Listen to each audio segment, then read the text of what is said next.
তোমার মেয়ের কপাল ভালো, তাই পেল তোমার মতো ঘর। অন্য কোথাও বিয়ে হলে ছুটতো না এমন বর।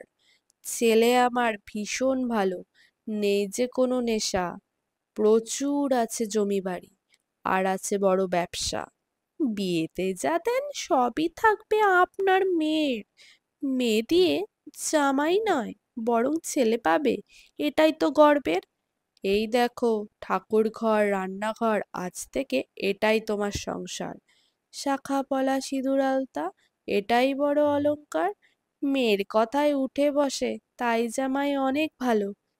আর বৌমার কথা শুনলে বলে, ওই মেয়েটা আমার ছেলের মাথা খেয়ে নিল। হাজার কষ্ট সহ্য করেও যে ভেবেছিল একদিন হবে লক্ষ্মী, স্বামীর চাকরি চলে যাবার পর শ্বশুর বাড়িতে আজ তার নাম অলক্ষ্মী।